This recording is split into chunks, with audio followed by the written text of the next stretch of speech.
ধরিত নাম তোমার নাম ধরি মই অবতার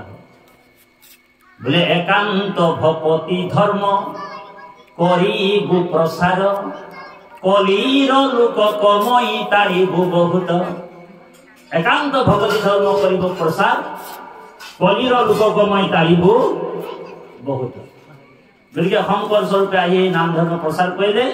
বাহিৰে ভিতৰে উচ্চ কণ্ঠে তিনিবাৰ ঊৰ্ধ্ব বাহু কৰি শংকৰদেৱ অকল মূল গুৰু বুলি ভাবিব লাগে নিজৰ বুলি আপোন কৰি ল'ব লাগে অকল জগত গুৰু পৰম গুৰু বুলি কৈ থাকিলে নহ'ব ঊৰ্ধ্ব বাহু কৰি ক'ব লাগিব হয় গুৰু মোৰ শংকৰ হয় বাহিৰে ভিতৰে উচ্চ কণ্ঠেৰে ক'ব অকপটে যদি গুৰু সেৱা কৰে গুৰুৰ সমান শক্তি শিষ্যত হোৱাই বুলি কৈছে অকপট ভাৱে যদি গুৰু সেৱা কৰিব গুৰুৰ সমান শক্তি শিষ্যই লাভ কৰিব পাৰিব তাৰ জ্বলন্ত উদাহৰণ মহাপুৰুষ মাধৱদেৱে পাইছে গতিকে বাহিৰে ভিতৰে উচ্চ কণ্ঠেৰে তিনিবাৰ গুৰুৰ নাম ল'ব জয় জগতগুৰু শ্ৰীমন্ত শংকৰদেৱ ই ৰকম মানুহৰে আৱাজেই নাই ওলাইছে তোদেৰ উচ্চ কণ্ঠেৰে কওক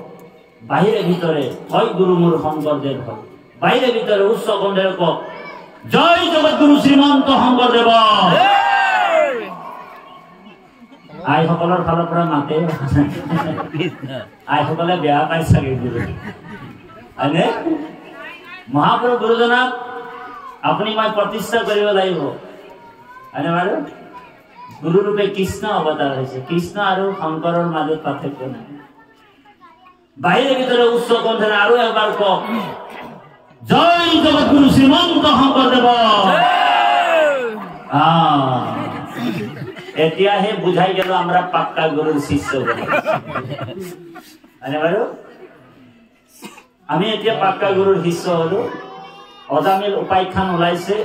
অজামিল নামৰ এজন মহা দুৰ্জন মহাপাপী এজন আছিল তেওঁ মানে প্ৰথমে ব্ৰাহ্মণ আছিল ব্ৰাহ্মণ কৌনজ দেহৰ এজন ব্ৰাহ্মণৰ নাম আছিল অজামিল অজা যুগ অমিল অজ মানে হৈছে ভগৱান অমিল প্ৰথমে অজক তেওঁ দৰ্শন পাই আছিলে কিবা এটা কাৰণে তেওঁ অমিল হৈ গুচি গ'ল সেইকাৰণে অজামিল হয়নে অজামিল হৈছে জীৱাত্মাটোৰ নাম আমাৰ নাম আপোনাৰ নাম আমিও সকলোৱে অজামিল সেই অজামিল নামৰ প্ৰাণীটোৱে ভগৱন্তৰ একনিষ্ঠ ভকত আছিল যদিও ঈশ্বৰৰ পৰাই আহিছে জীৱাত্মাবিলাক আমি সকলো একৰ পৰা আহিছো ঈশ্বৰৰ পৰা আহিছো কিন্তু এই সংসাৰৰ ভোগ বিলাসত আমি ডুবি আমি নিজেও অজামিল হৈ আছো আমাক সেই অজামিল নামৰ সেই ব্ৰাহ্মণটোৱে কি হ'ল নিজৰ ঈশ্বৰ তত্ত্ব ভগৱন্তক আৰাধনা ত্যাগ কৰি এদিন বনৰ পৰা নিজৰ যজ্ঞৰ কাৰণে ঈশ্বৰ আৰাধনাৰ কাৰণে পূজা দ্ৰব্যৰ বস্তু আনিবলৈ যাওঁতে সেই জংঘলত সেই হাবিখনত এগৰাকী বেশ্যা নাৰী বাস কৰিছিলে বেশ্যা নাৰী তাৰ নাম আছিলে খিচিৰি বেশ্যা আৰু সেই খিচিৰি বেশ্যাৰ ৰূপ দেখি লাৱণ্য ৰূপটো দেখি মনোমোহা ৰূপটো দেখি অজামিল মুগ্ধ হ'ল নিজৰ ল'ৰা ছোৱালী চব ত্যাগ কৰি সেই বেশ্যাটোৰ লগতে তেওঁ পতিত হৈ গ'ল বেশ্যাৰ ঔৰসত 9জন ল'ৰাৰ জন্ম হৈছিল 9জন ল'ৰাৰ নাম আছিলে খটাসুৰ বকাসুৰ পলম্বাসুৰ এনেকা অসুৰ নাম দিলে আৰু একেবাৰে অজামিলে শেষৰ পুত্ৰটোৰ নাম আছিলে নাৰায়ণ নাম থলে অকণমান ড্ৰেছটো কৰি আপুনি গতিকে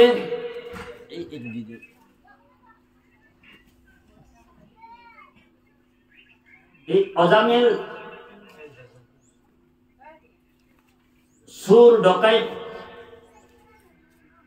মাৰ্ডাৰ যিমান যি আছিলে সংসাৰৰ যিমান পাপ আছে তেওঁ আচৰণ কৰি এনেকুৱা এটা পাপ নাই যিটোৱে অজামিল কৰা নাছিল আৰু সেই অজামিলে কি কৰিলে একেবাৰে যেতিয়া কনিষ্ঠ পুত্ৰ তেওঁৰ জন্ম হৈছিল সেই কনিষ্ঠ পুত্ৰটোৰ নাম থৈ দিলে কি নাৰায়ণ হয়নে আৰু সেই নাৰায়ণ কনিষ্ঠ পুত্ৰকে তেওঁ স্নেহ মৰমেৰে খাওঁতে পিধোতে তেওঁৰ কনিষ্ঠ পুত্ৰ নাৰায়ণক মাতে, আহ হৈ নাৰায়ণ, ক'ত গলি হে নাৰায়ণ, খা হৈ নাৰায়ণ, ব হৈ নাৰায়ণ, মোৰ নাৰায়ণ, অ হো নাৰায়ণ, হয়নে? সেই নাৰায়ণ নাৰায়ণ নামটো স্মৰণ কৰি তেওঁ যেতিয়া বৃদ্ধা অৱস্থালৈ গুচি গ'ল, অজামিল এদিন তেওঁৰ জীৱনৰ অন্তিম বেলিকাত প্ৰাণ, এই পঞ্চভূত শৰীৰৰ পৰা তেওঁৰ প্ৰাণটো যেতিয়া যাব, দুৰ্ঘোৰ তেওঁ অত্যাচাৰী আছিল, তেওঁৰ কাৰণে তিনিটা যমদূত আহিল, তিনি গোটা যমদূত,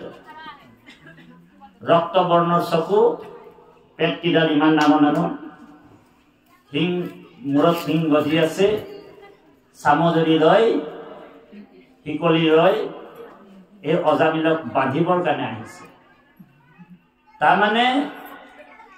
অজামিল এনেকুৱা এটা পাপ কৰিছিলে যিটো পাপৰ খণ্ডন নাই। সেইকাৰণে তেওঁ অন্তিম সময়ত নৰক যন্ত্ৰণা খাবৰ কাৰণে যমদূত তিনিটা আহিছে, আৰু সেই যমদূত তিনিটাই তেওঁৰ যাতনা যিটো দেহ আছে, এই দেহাৰ ভিতৰত আৰু তিনিটা দেহ আছে, স্থূল দেহ, লিংগ দেহ আৰু সূক্ষ্ম দেহ। বুজি পাইছেনে? আমাৰ এই পঞ্চভূত শৰীৰটো ইয়াতে বিলীন হৈ যায়, আৰু স্থূল দেহ যিটো হৈছে সেইটোহে হৈছে যাতনা দেহ। আৰু সেই যাতনা দেহটো কি কৰিব? যম ৰজাই বান্ধি কিনি শাস্তিৰ কাৰণে তেওঁ যম নগৰলৈ লৈ যাব। বুজি পাইছেনে? তেতিয়া কি হব? অজামিলৰ এই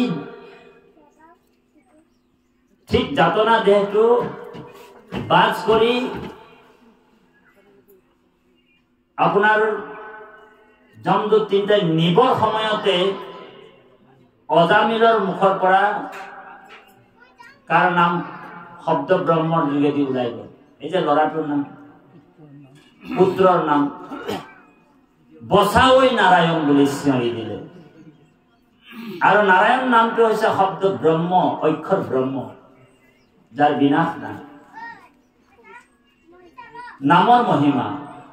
এই নাৰায়ণ নাম লোৱাৰ লগে লগে কি হল? শব্দ ব্ৰহ্ম গৈ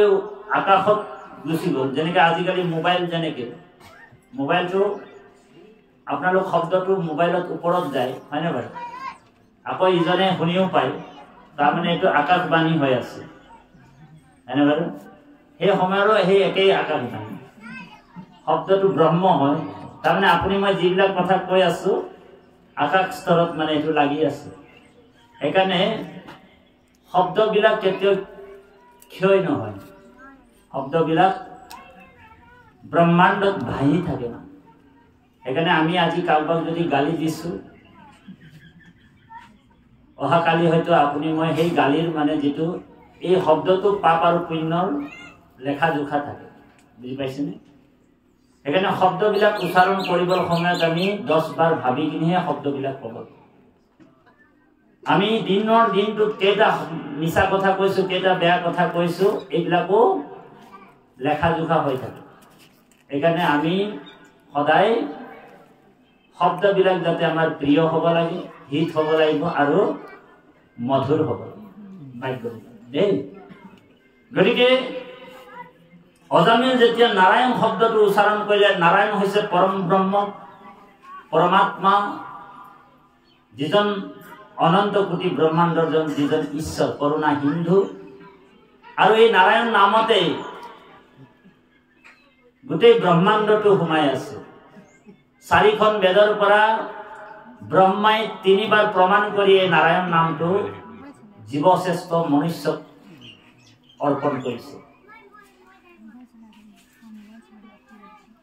4খন বেদত ব্ৰহ্মাই 3 বাৰ প্ৰমাণ কৰিলে যে বেদতনো কি আছে। এবাৰ পঢ়িলে বেদ চাৰিখন লুটিয়াই কিনি নাৰদে ব্ৰহ্মাই পঢ়িলে পঢ়ি পঢ়ি গৈ থাকোঁতে একেবাৰে শেষত নাৰায়ণ নামটো পালে ভগৱানৰ নাম ঈশ্বৰৰ নাম হৰিৰ নাম ব্ৰহ্মাই ভাবিলে মোৰ কিবা আৰু গণ্ডগোল হৈ আছে নেকি আৰু চাৰিখন বেদ তেওঁ চাৰি জেগাত থৈ চাৰিখন মুখেৰে আকৌ বেদ পঢ়িলে যেতিয়া পঢ়ি পঢ়ি পঢ়ি একেবাৰে শেষত তেওঁ পালে কি নাৰায়ণৰ নাম হৰিৰ নাম ৰাম নাম কৃষ্ণ আকৌ ব্ৰহ্মাই কৈছে মোৰ কিবা ভুল হৈছে নেকি বুলি আকৌ চাৰিখন বেদ যেতিয়া পঢ়িলে একেবাৰে শেষত তেওঁ নাৰায়ণৰ নামটোহে পালে বেদৰ গুপুত বিত্ত নাৰায়ণ নাৰায়ণ নামৰ বাহিৰে বেদে আৰু একোৱেই কোৱা নাই সেইকাৰণে এই বেদৰ যিটো ফুলজৰিত মানুহে ভুল গৈ কিনি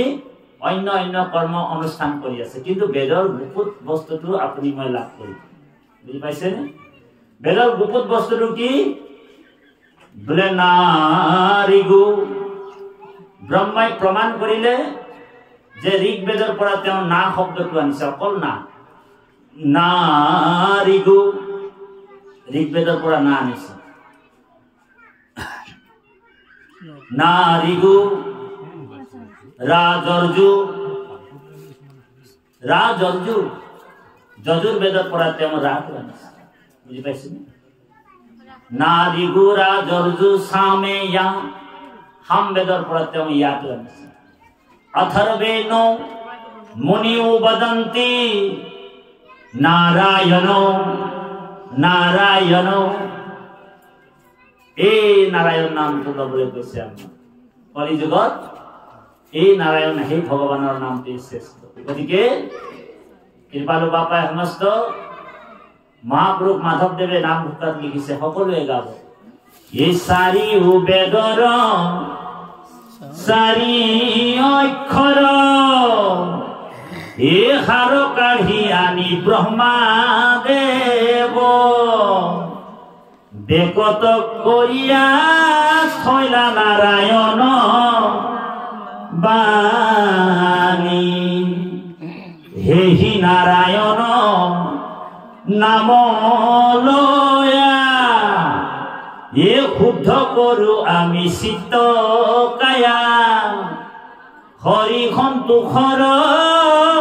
কাৰণ আনন জানি ৰাম হৰি সন্তোষৰ কাৰণ আনন জানি হে নাৰায়ণ নাম লয় হে ৰাম নাম লয় হে কৃষ্ণ নাম লয় কিনি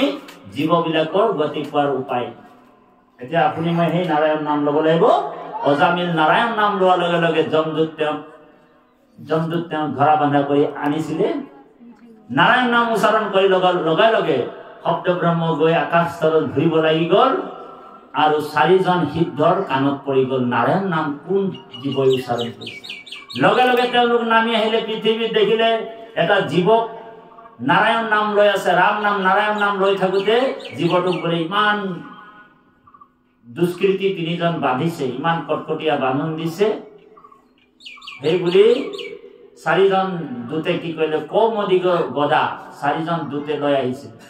আৰু সেই জমদূত তিনিটাক এনেকুৱা ধৰণৰ পিটিলে এনেকুৱা ধৰণৰ মাৰিলে এনেকুৱা ধৰণৰ মৰিয়ালে প্ৰহাৰ কৰিলে হাড় মূৰ তেওঁলোকৰ গুৰি কৰি নষ্ট কৰি সেই অজামিলক উদ্ধাৰ কৰিলে অন্তিম সময়ত তেওঁ নাৰায়ণৰ নাম লৈছে চব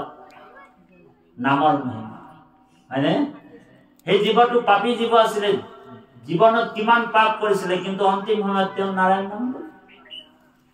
আমিও যদি জীৱনত বোলে এবাৰ বোলে লাষ্টত এইটো ভাবিব নালাগিব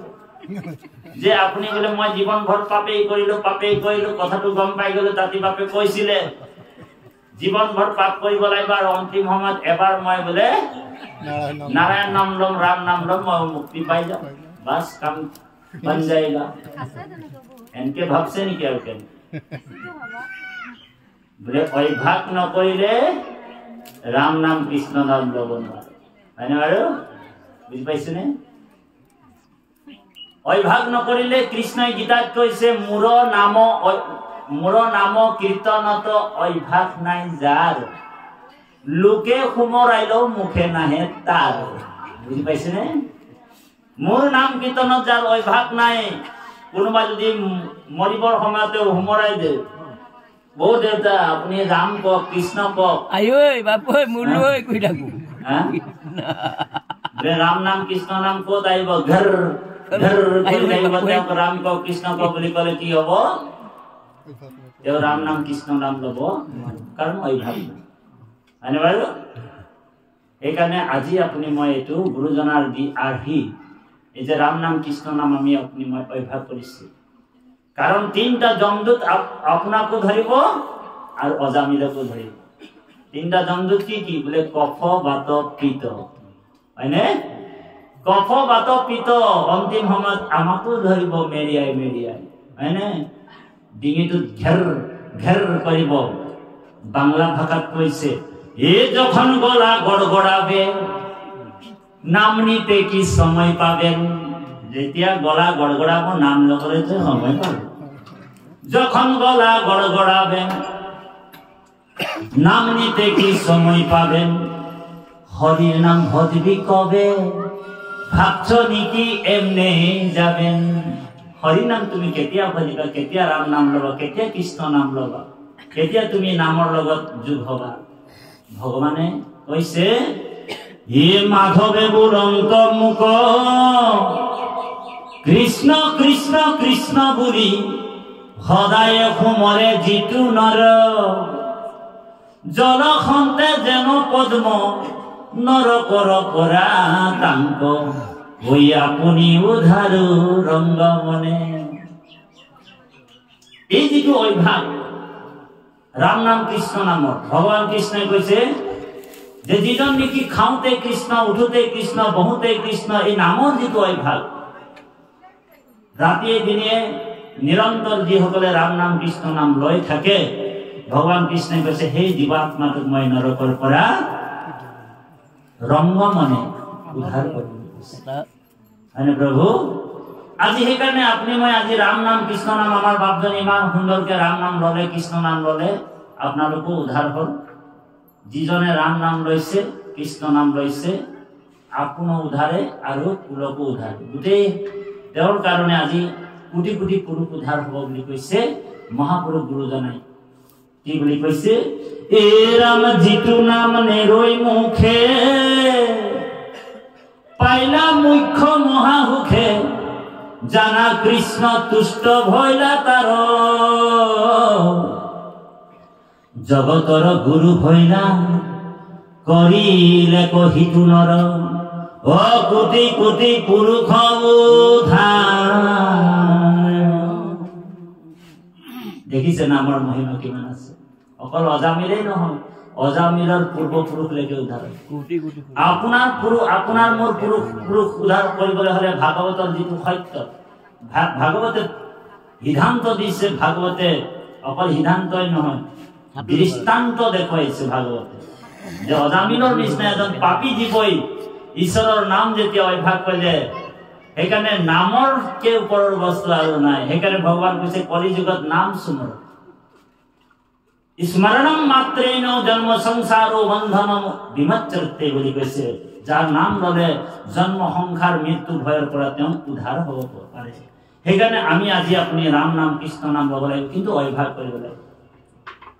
আজি আপুনি মই আজি নামৰ অভ্যাস কৰিছো, আজি নাম শুনিছো বা নাম গাইছো, এইটো এটা অভ্যাস চলিছে, এইটোক অখৰা বুলি কৈছে। যেনেকে ভাওনা আপোনালোকৰ এইফালে হয় নাই বাৰু? ভাওনাত যেনেকে অখৰা কৰে, ৰিহাৰ্চল কৰে, ঠিক আপুনি মই আজি ৰিহাৰ্চল কৰি আছো বাপ সমস্ত আই সমস্ত, আৰু এদিন আমি ভাওনাত ভাও গাব লাগিব হয়নে?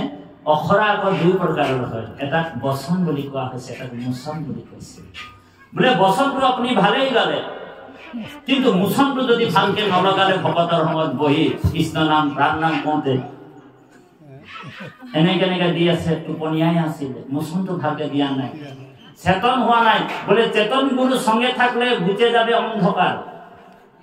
বেদত কৈছে উৎকৃষ্ট জাগৃত প্ৰায় বাৰাণায়াম, উঠাৰ জাগা হে জীৱবিলাক তোমালোক কি কৰি আছা? হে ব্ৰহ্মা আদি কৰি জীৱ যত, হে ৰাম ৰাম ৰাম ৰাম ৰাম এ মায়া হৈ জামাজে আছয় ঘুমতি যায় ব্ৰহ্মাকে আদি কৰি যিমান জীৱবিলাক আছে মায়া হৈ যাত শুয়ে আছে ব্ৰহ্মমস্ত মানে বাৰু আমাক কোনে জগাব মাসকল কওকচোন বাৰু আমাক জগোৱাজন কোন বাৰু ই তুমি হে চৈতন্য যিজন আমাৰ হৃদয়ত আছে দেই বাহিৰত ভগৱান নাই মানুহবিলাকে বাহিৰত ভগৱানক বিচাৰিছে ক'ত কুম্ভ মেলাত ভগৱানক বিচাৰিছে বোলে না মন্দিৰ মে ना मस्जिद में ना सड़क में ना गुफा में मैं तो तेरी पास हूँ मैं तो तुर लगते आसू बोले ना जाऊं काशी ना जाऊं वृंदावन वृंदावन जाबो ना लगे ना जाऊं काशी ना जाऊं वृंदावन जहाँ बिछा लो आसन वही मेरी अविनाशी है जन अविनाशी का अपने मैं घरते लग पाई जा है कि महापुरुष गुरुजनाय महापुरुष जगतगुरु श्रीमंत शंकरदेवे কৈছে কি বুলি কৈছে যে আশা কৰি হবাৰ হিয়াত হয়নে যে ঈশ্বৰক বিচাৰি আপুনি মই বাহিৰলৈ যাব নালাগে নলাগে দূৰক যাইবে আশা কৰি হবাৰ হিয়াত বুলি কৈছে হয়নে বাৰু এই সমস্ত ভূততে মই সমস্ত ভূততে আছো মই হৰি হবা কুমানিবা তুমি বিষ্ণু বুদ্ধি কৰি সকল প্ৰাণীৰ মই আত্মা অন্তৰ্যামী শুভা শুভ ফল দাতা সাক্ষী ৰূপে স্বামী গীতাত কৃষ্ণই কৈছে অৰ্জুন হে অৰ্জুন মইতো সকলোৰ হৃদয়তে আছো ক'ত মোক বাহিৰত বিচাৰি ফুৰিছে হয়নে सर्वस्व साहम हृदय सन्निविष्ट मैं तो সকলোৰ হৃদয়তে আছো পৰিপূৰ্ণ ৰূপে আছো কম বেছি নহয় দে বলে আমাৰ বলে হে ঢেকিয়া কোৱা নামঘৰ পালে ভগৱানটো 100% আছে তালে হৰাই দুখন দিলে তাতেই বলে ভগৱানটো আছে নি আৰু আমাৰ এই বাপজনৰ গৃহৰ নামঘৰটো আজি প্ৰতিষ্ঠা হৈছে ইয়াত বলে 20% আছে ইয়াত হৰাইখনত দিলে বলে ইয়াত ভগৱানটো কম আছে 100% নহয় 20% এনেকুৱা কোনো কথা নাই भगवान सर्वे ईश्वरो सर्वे भूतेषु भूतात्मा अवस्थित गति हे राम नाम कृष्ण नाम जेतिया अजामिले उच्चारण करिले हे राम বুলি কোৱাৰ লগে নাৰায়ণ বুলি কোৱাৰ লগে লগে আহি গল বিষ্ণুদূত যমদূত কিতাক মাৰিলে যমদূত কিতাই কি কইলে তেওঁলোকৰ ৰজা যমৰ আগত গোচৰ দিছে কি বুলি দিছে যে প্ৰভু বলে আপোনাৰ ডিপাৰ্টমেন্টত আৰু আমি কাম কৰিব না बोले आज फाइल पत्र सामजरी बोले लोहार जंजीर सब तुम्हें अर्पण करिसु बोले आपनार डिपार्टमेंटत आरो आमाक आमी काम नकरू आमाक बोले रिटायर कराई दिए अवहर दी दिए तो जमदूत किता जमराजाय কৈছে घटनाটো কি बोले प्रभु এটা কথা নয় কারবার লৰাটোৰ নাম গোপাল ৰাখিব কৃষ্ণ ৰাখিব গোবিন্দ ৰাখিব নাৰায়ণ থব আৰু অন্তিম সময়ত নিজৰ লৰাটো নাৰায়ণ বুলি মাতিব আৰু হেই বলে আমাৰ হেই পাপী জীৱটো যেতিয়া আমি উঠাবলৈ যাম তেওঁ নাৰায়ণ বুলি কৈ দিব আৰু আমাক বলে বিষ্ণুদূত চাৰিজন আহিব আৰু ধুমধাম পিটিব আৰু আমাৰ পৰা এই জীৱটো কাঢ়ি লৈ গুচি যাব প্ৰভু বলে তোমাৰ ডিপাৰ্টমেন্টত আৰু আমাৰ চাকৰি নালাগে বলে ৰিটায়াৰ কৰাই দিলে যমৰাজাই কৈছে বলে কথাটো যেতিয়া যমৰাজাই গম পাই গল তত্ত্বটো বুঝি পাই গল যে যমরাজাই কইছে যে কার নাম বলে ভালকে কইছে বলে নারায়ণ বলি কইছে আর বলে নারায়ণ তো মোর স্বামী হয় তেউরে তো আজ্ঞা পালন করি আছো মই কিমান হাজার হাজার যুগৰ পৰা মই তেওঁৰ আজ্ঞা যমরাজার স্বামী কোন হয় ভগবান হয় কৃষ্ণ আনে বলে হে বলে মোর আজ্ঞা মন স্বামীর আজ্ঞা তোমালোক বলে পালন মানে কথাটো ভালকে বুঝি লব লাগিছিল তোমালোক নারায়ণ নামৰ মহিমা তোমালোক নাজানে যমৰাজাই কৈছে হয়নে বাৰু নাৰায়ণ নামৰ মহিমা অকল আমি 12 জন বৈষ্ণৱে জানো ব্ৰহ্মা মনোহৰ কপিল কুমাৰ হুক ভীষ্ম বলিৰায় প্ৰহ্লাদ নাৰদ জনকয়ামি 12 জন সমুদায় এই 12 জন ৰাম নামৰ মহিমা নাৰায়ণ নামৰ মহিমা আমি 12 জন বৈষ্ণৱে জানো কোন কোন ব্ৰহ্মা মনোহৰ ব্ৰহ্মাই জানে নামৰ মহিমা ব্ৰহ্মা মনোহৰ শিৱই জানে নামৰ মহিমা বহুত মানুহে শিৱকে পূজা কৰে পাৰ্বতীয়ে সুধিছে বোলে প্ৰভু আহিব নে কিবা এটা বেটাৰী আছে না বেটাৰ কিবা শিৱটো কৈছিল পাৰ্বতীয়ে প্ৰশ্ন কৰিছে প্ৰভু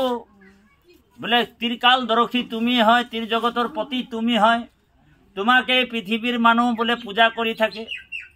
শিৱক পূজা কৰা 95% শিৱকে পূজা কৰে আজিও চাব আপোনালোক গোটেই ব্ৰহ্মাণ্ডত ঘূৰিলে পৃথিৱীত ঘূৰিলে 100 ভাগৰ ভিতৰত 95% 90% নহয় 95% মানুহে শিৱক পূজা কৰে পাৰ্বতীয়ে প্ৰশ্ন কৰিছে প্ৰভু আপুনিতো গোটেই জগতত আপুনিয়ে পূজা পাই থাকে হয়নে বাৰু আপুনি তৈলোকৰ ঈশ্বৰ বোলে স্বৰ্গ মৰ্ত্য পাতালৰ ঈশ্বৰ আপোনাকে সকলোৱে পূজা কৰি থাকে বোলে আপুনিনো বোলে কাৰ ধ্যান কৰি থাকে কওকচোন বোলে তেতিয়া ভগৱান শিৱই মহাদেৱ শিৱই কৈছে বোলে এটা কথা নহয় পাৰ্বতী বোলে এইটো কথা পৰম গুপুত কহিবাৰ নহিকে যুগুত এইটো বোলে পৰম গোপনীয় কথা মই তোমাক ক'বই নোৱাৰো মইনো কাৰ বোলে ধ্যান কৰি থাকো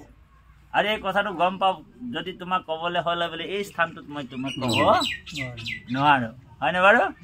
গতিকে এই নামৰ মহিমাটো 12 জন বৈষ্ণৱে মাত্ৰ জানে কোন কোন জানে এক হৈছে আপোনাৰ ব্ৰহ্মা মনোহৰ কপিল কুমাৰ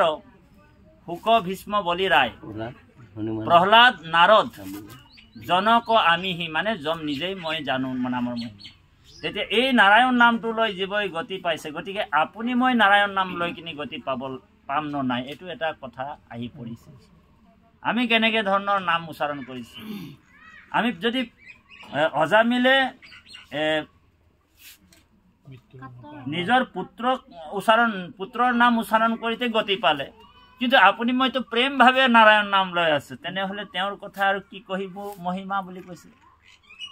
হয়নে বাৰু গতিকে হে প্ৰভু সমস্ত আমি 1 মিনিট সময় হৰি নাম লম লাইনটো আহাৰ আগে কাৰেণ্টটো আহাৰ আগে আহিলে নেকি গতিকে 1 মিনিট সময় হৰি নাম লৈ সকলোৱে সহযোগ কৰিব কৃষ্ণ হে ৰাম কৃষ্ণ ৰাম কৃষ্ণ ৰাম হৰি হৰি ৰাম কৃষ্ণ ৰাম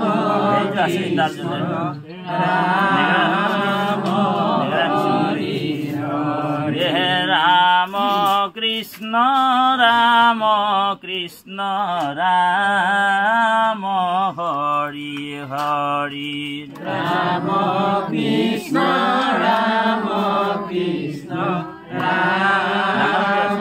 হৰি হে ৰাম তেৰ মোহ বিৰাম Ram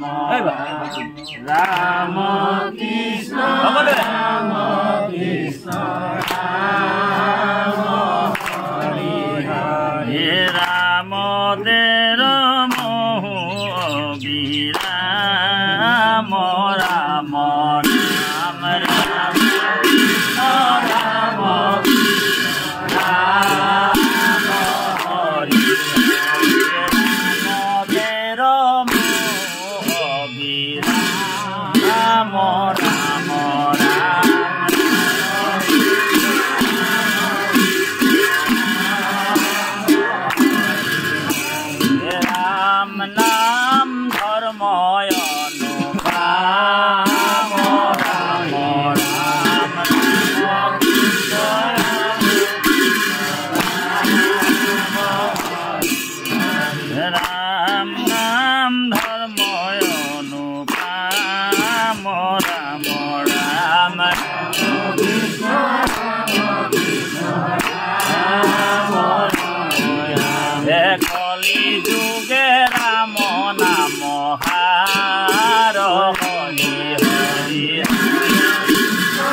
Ram Muli Pao Bhagopara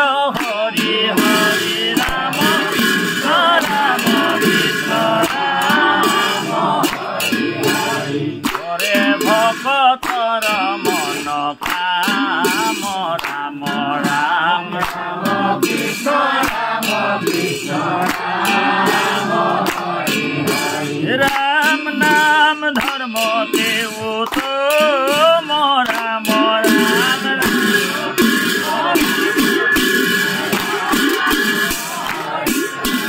Ram নাম ধর্মতে উত্তম রাম রাম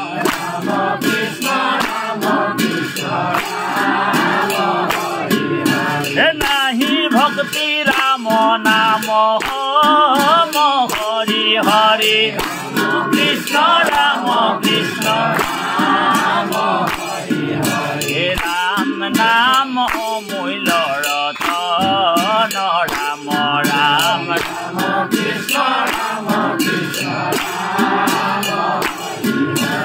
রাম নাম মুক্তি বিড়ম্বন রাম রাম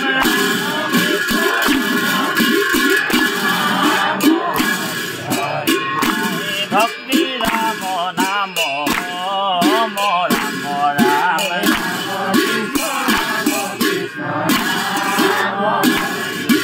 রাম নাম ধর্মতে উত্তম রাম রাম নাম ধর্মপুতি উত্তম রাম রাম হে রাম নাম ভগবতী হুগম রাম রাম হে রাম নাম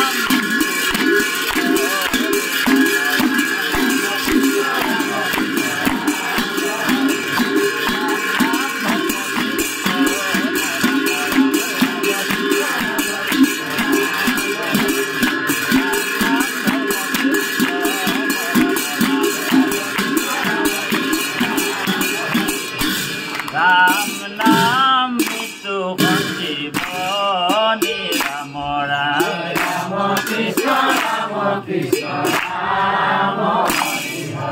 রাম নাম সুখী উপকামী রাম রাম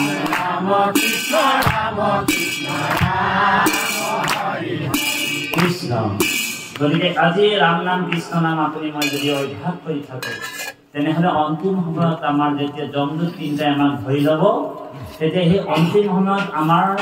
ৰাম নাম কৃষ্ণ নাম আমাৰ মুখৰ পৰা বাজ হবে বা স্মৰণ হলে প্ৰভু ভগৱন্তে আমাক কৃপা কৰিব বুজি পাইছেনে কথাটো গতিকে ইয়াৰ ওপৰত এটা কাহিনী কম কোনোদিন ঈশ্বৰৰ নাম নোলোৱা মানুহ এজন আছিল সৰুকম দাইতী নামৰ এজন 60 বছৰীয়া বৃদ্ধ মানুহ আছিল সৰুকম দদাইতী মানে দদাই মানে খুৰা বা ককা বুলি কোৱা হয় বয়সটো আছিলে আপোনাৰ বাপৰ নিচিনা বয়স আছিল 60 বছৰ পাৰ হৈ গ'ল গাঁওখনত এখন তেওঁৰ সৰুকম দাইতীৰ দোকান আছিল কোনোদিন নামঘৰলৈ নাযায় ঈশ্বৰ সেৱা নকৰে প্ৰাৰ্থনা নকৰে ৰাম নাম নলয় কৃষ্ণ নাম নলয় এইবিলাক তেওঁ ধেমালি বুলি ভাবে উপলম্ভা কৰে ভকতক দেখিলে কিছুমান মানুহ উপলম্ভা কৰে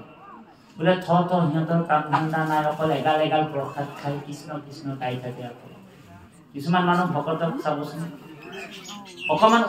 উপলম্ভা কৰে দেখিলে আপুনি যদি ধুনীয়াকে 3 বস্ত্ৰ পিন্ধি কিনি কৰবালে সেৱা সকামলৈ গৈ আছে নাম ধৰ্মলৈ গৈ আছে আপোনাক দূৰৰ পৰাই ক'ব ইয়াৰ কাম ধান্দা নাই বোলে সিহঁতৰ অকল বোলে কৃষ্ণ কৃষ্ণ কৃষ্ণ ক'ব আৰু ইমান এগাল এগাল প্ৰসাদ খাই থাকে দিনৰ দিনটো বোলে এনেকুৱাই কাম ধান্দা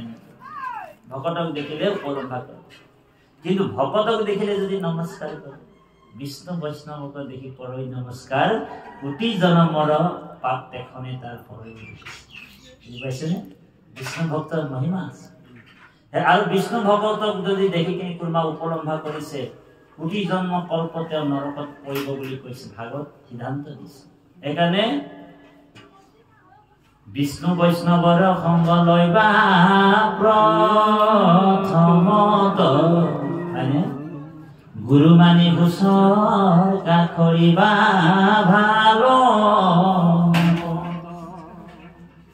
বিষ্ণু যিজন ভকত সেইজনৰ সংগ ল'বলৈ কৈছে সেইকাৰণে যিসকল ভগৱানৰ ভকত নাই নহয় সেইসকলক আপুনি গুৰু বুলি ভাবিব নালাগে আপুনি যদি ভগৱানৰ ভকত এজনক গুৰু বুলি ভাবিছে তেতিয়াও